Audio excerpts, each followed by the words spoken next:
In the spring of 1977, nestled amongst rolling hills where fireflies twinkled like captured stars, the town of Dover, Massachusetts dozed peacefully. Its 5,000 residents, safe and sound just 15 miles from bustling Boston, knew the comfort of familiar faces and the gentle rhythm of small-town life. But as April nights unfurled their cool, moonlit secrets, something strange stirred in the air. Whispers, carried on the backs of warm spring breezes, spoke of shadows dancing a little too close, and a feeling, like a prickle at the back of your neck, that something unseen watched from just beyond the veil of moonlight. Among those who stumbled upon this unsettling mystery was a young man named Bill Bartlett. His name, once familiar only to his circle of friends and family, was about to become forever entwined with a terrifying encounter and a creature soon to be christened the Dover Demon.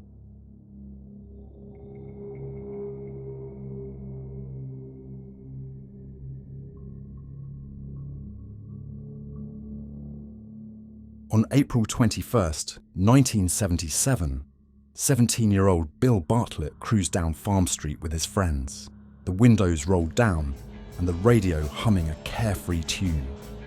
Laughter, punctuated by the occasional teasing jab, spilled from the car, mingling with the chirping orchestra.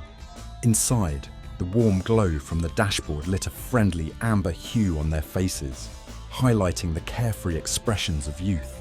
Bill, at the wheel, hummed along to the classic rock blasting from the radio, a familiar rhythm that mirrored the easygoing pace of their drive. The world outside bathed in the soft glow of fireflies and streetlights, and for a moment, all seemed right. As they neared Bridge Street, a flicker of movement caught Bill's eye by the roadside. A stone wall, usually a comforting landmark, seemed to hold a different kind of presence tonight. There, perched on the rough stones, was a sight that would be forever etched into Bill's mind.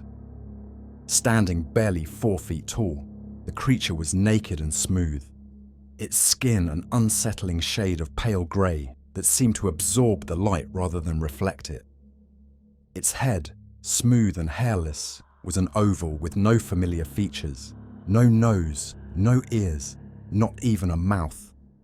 Large, luminous orange eyes, like flickering embers in the night, seemed to pierce the darkness and lock onto him with an unwavering stare.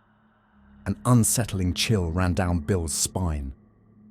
Though the creature made no sound, he felt a cold intelligence aimed directly at him, like a silent scream echoing in his mind.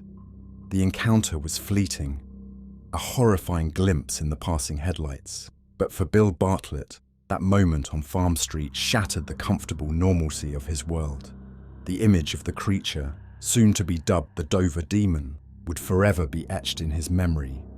A chilling reminder that even the quietest nights in a small town can hold extraordinary encounters.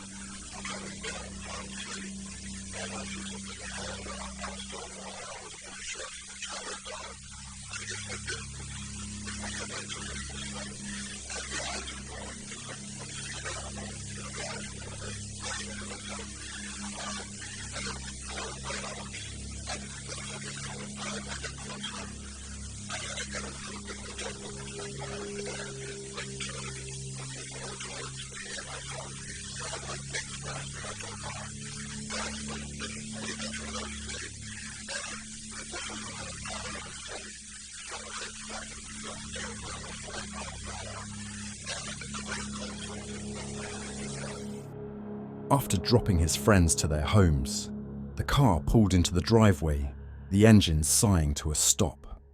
Bill practically stumbled out, his usual easy gait replaced by a hurried shuffle. The house lights were still on, a warm beacon in the cool night, but even the familiar sight couldn't quell the unsettling feeling that clung to him like a spiderweb. He burst through the front door, a jumble of nervous energy barely contained within his teenage frame. His father, noticing his son shaken up, asked what was troubling him. A hesitation gripped Bill, causing his words to snag in his throat. However, something about his father's tranquil demeanour, along with the worn armchair that invariably offered comfort, allowed him to stammer out the story. Being a talented artist and a member of Boston's Copley Art Society, Bill also began to draw what he saw in hopes to better describe to his father the creature. He poured the unsettling encounter onto the page, translating the terror that gripped him into a chilling sketch. Line by line, the pale grey skin, the unnerving orange eyes, and the featureless head took shape. It wasn't gruesome, but it held a quiet eeriness that sent shivers down his own spine as it materialized on the paper. On the margins of the paper, he wrote, "I, Bill Bartlett, swear on a stack of Bibles that I saw this creature." Unbeknownst to Bill, a similar encounter had also etched itself into the memory of another Dover teen. Around midnight that same night, 15-year-old John Baxter, his heart still buzzing from a stolen kiss goodnight with Kathy Cronin, stepped out of her house at the southern tip of Miller Hill Road. The night air, cool and fragrant with the whisper of honeysuckle, held the promise of a peaceful walk home under a blanket of stars. John set off, his footsteps crunching rhythmically on the gravel path.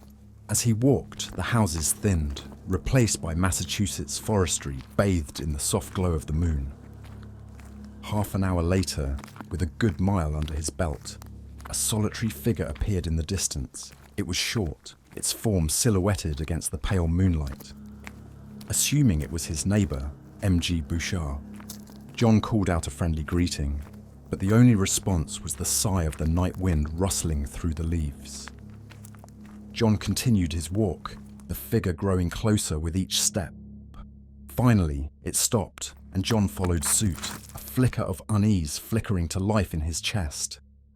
He called out once again, inquiring about the shadowy figure's identity, but again there was no response. Squinting through the darkness, John took a tentative step forward. In a flash, the figure darted to the left, disappearing into a shallow gully veiled in shadows. The only sound that broke the silence was the soft crunch of leaves under unseen feet. Curiosity gnawing at him, John followed down the slope, his heart hammering a frantic rhythm against his ribs. Reaching the bottom, he stopped, peering across the gully. There, bathed in the faint moonlight filtering through the trees, stood the creature. It was a silhouette, a dark cutout against the night sky, its feet seemingly moulded around the top of a distant rock. A chill snaked down John's spine, a strange mixture of fear and fascination gripping him as he stared at the unexplainable sight standing 30 feet away. John's breath caught in his throat. As his eyes adjusted to the darkness of the gully, the creature's form solidified. Its body, lithe and agile, vaguely resembled a monkey's, but its head, that was something else entirely. Shaped like a dark figure eight, devoid of any features except for two pale spots in the center. Its eyes, they seemed to stare right at John, and with every passing second, a cold dread crept into his bones. Unease gnawed at him. This wasn't a playful forest creature. This was something entirely unknown. John slowly, carefully, began to back away, his heart pounding a frantic tattoo against his ribs. He had never seen anything like it before, and a primal fear of the strange and unfamiliar spurred him on. Reaching the top of the slope, he turned and broke into a run, his legs pumping like pistons. He raced down the road, the houses blurring past. Finally, he reached the comforting intersection at Farm Street, his lungs burning and his legs trembling. As if by a miracle, a pair of headlights sliced through the darkness. A car, carrying a friendly couple returning home, pulled over at the sight of the frantic teenager. John, his voice choked with fear, stammered out his story as they whisked him away, back to the safety of his own home. John Baxter would also end up drawing a sketch of his encounter that night. The next day, John spilled his experience with the strange creature to his close friend Will Traintor, who would soon have a chilling encounter of his own. Later that night, Will Traintor, humming along to the radio as he drove his friend Abby Brabham home, felt a strange prickle on the back of his neck. Suddenly, as they cruised down Springdale Avenue, Abby's breath hitched and a small, startled sound escaped her lips. Her eyes widened and she turned to Will, her hand instinctively reaching for his arm. Will's gaze followed the beam of his headlights, landing on a sight that sent a shiver down his spine. Crouched low on all fours by the side of the road, bathed in the car's glow, was a creature unlike anything he'd ever seen. Thin and vaguely monkey-like, its body was overshadowed by a large oblong head devoid of any features. No nose, no ears, no mouth. The creature stood, revealed in the harsh glare of the headlights, hairless and smooth, its skin stretched taut over its body, the colour of desert sand at dusk. Around its unsettling eyes, a faint luminescence seemed to emanate, a ghostly green glow that pierced the night. Abby, her voice trembling, insisted the eyes were that eerie green, a stark contrast to the orange Bill and John had described. Will, however, could only manage a fleeting glimpse, a large head, a body the colour of sun-bleached bone. It was undeniably strange, something that defied any creature he knew. One thing was certain though, this wasn't any dog that ever chased fireflies on a summer night. Fear gripped Abby as she stared at the creature. Her silent plea, a frantic urge to speed away, was communicated through a panicked clench of her fists and a darting glance at Will. He reacted instinctively, the car lurching forward as his foot slammed down on the accelerator. The unsettling figure in the headlights dwindled into the distance, a fading nightmare in the rearview mirror. Only after a safe distance was established did the memory of John's story pierce through the fog of Will's racing thoughts. His own encounter had been a fleeting glimpse, a blur of tan, and a large, unidentifiable head. If not for Abby's wide-eyed terror, he might have dismissed it as a trick of the light or an overactive imagination. He needed confirmation. He turned his attention to Abby, his gaze neutral but intent. A series of questions followed, each one carefully crafted to test the waters of her memory. Did the creature have a tail, like a monkey? Were its eyes glowing red, like embers? Abby, shaken but resolute, stuck to her account. No tail, just a smooth, unsettling body. And the eyes, they were unlike anything she'd ever seen. A strange, glowing green that pierced the darkness. Will's heart hammered against his ribs. 2 sightings, 2 descriptions with unsettling similarities, yet distinct details. Teeners report creature. Dover, Massachusetts police say recent reports of strange orange-eyed creatures were probably nothing more than a school vacation hoax. But a few nagging doubts linger. 3 teenagers, all within days, claiming encounters with a creature from a shadowy storybook. Were their nerves simply jangling from a night of teenage adventure? Or was there something more to these tales? Bill Bartlett, after all, was known as a reliable young man. Chief of Police Carl Sheridan himself vouched for him. Yet, here they were, with 3 accounts, each with slight variations. Were these discrepancies the innocent misremembering of frightened teenagers? Or were they details too subtle to fabricate? Hints at a truth too strange to comprehend?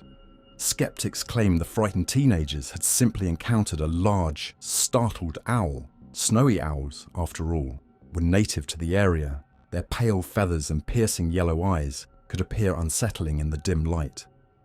Others offered the possibility of a young moose. Their long legs and lanky bodies, especially when seen from a distance, might resemble a strange bipedal creature. The creature, if it existed at all, retreated back into the shadows.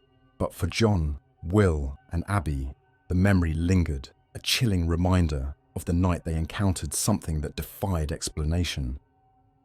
Now, every rustle in the woods, and every flicker of movement in the headlights held a new layer of mystery, a silent question that echoed in the quiet town of Dover. Is the creature truly gone, or is it simply waiting for the next time the moonlight cast its silvery light on a lonely stretch of road? Only time, and perhaps another encounter, will tell.